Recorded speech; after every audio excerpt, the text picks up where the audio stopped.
Құрметті домбырашылар, мына бізде қызыл ағаштан жасалған домбырамыз. Беті шыршадан жабылған.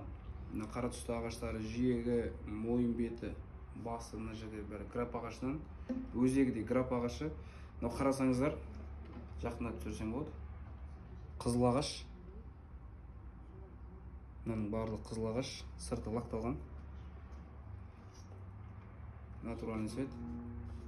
Дыбысы да өте жақсы шыққан. Қоңырынды болып. Бауыры өте жұп-жұмсақ.